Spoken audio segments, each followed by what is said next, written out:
Bacterial cells can come in different shapes. Bacillus, which are rod-shaped, coccus, which are sphere-shaped, and some others like Vibrio, Spirillum, and Spirochete, which are drawn here. Bacillus and coccus can also come in pairs called Diplobacillus and Diplococcus, chains called with the prefix strepto, and clusters with the prefix staphylo or staphyle.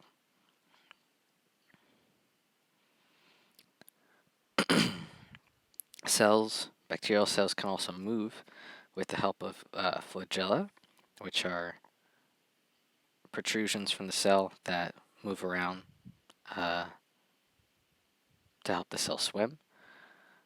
There are fimbriae and pili, which help adhere to surfaces and are contributors to biofilms and slime layers that clusters of cells can make on surfaces by sticking to them.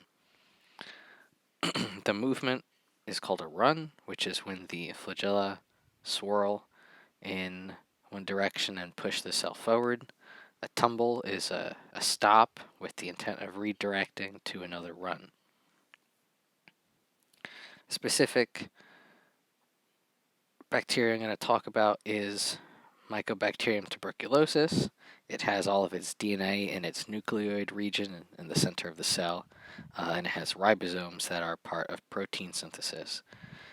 It has 3 layers that cover the outside, the cell membrane, which is a phospholipid bilayer composed of polar heads and nonpolar tails. Then you have the cell wall, which in this case is an acid-fast type, but there is also gram-positive, gram-negative, and some other adjacent ones. And you have the capsule, which is made of glycocalyx, which is like a sticky, sugary substance that makes a barrier around the cell and adheres to the cell wall. An acid-fast type of cell wall is encompassed with peptidoglycan, a small layer of a glycolipid in the periplasmic space, and then a arabinogalactan layer and a mycolic acids layer, which is where the acid comes from in the name. And on top of that is another phospholipid bilayer, which is then covered by the capsule. The other 2 types of cell walls were gram-positive and gram-negative. Gram-positive has a thick peptidoglycan layer held together by teichoic acid. There's then a periplasmic space and the plasma membrane of the cell. Gram-negative, similar in that it has a peptidoglycan layer, but that layer is much thinner. There is also a secondary outer membrane, phospholipid bilayer membrane, with a lipopolysaccharide layer on the top, drawn in purple.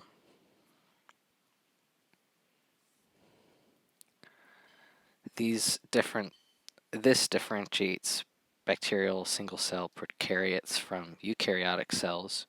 You can see how much more complex-looking a eukaryotic cell is because of its membrane-bound organelles that it has, like mitochondria for energy, endoplasmic reticulum and Golgi apparatus for protein synthesis, cytoskeleton to keep its shape, and a nucleus, which houses the nucleolus, where all of the DNA is stored. It also doesn't have a capsule, and unless it is a plant, it doesn't have a cell wall either. Here, you can see this cross-section shows that the embedded proteins that are used to facilitate active transport of larger molecules that cannot diffuse through the cell membrane. Other proteins have other purposes. There's also cholesterol embedded into the cell wall, and some proteins have carbohydrate chains that protrude outward.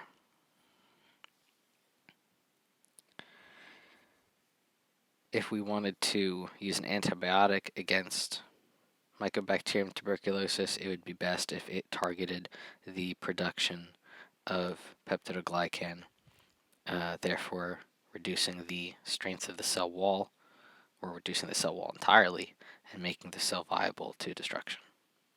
Thank you.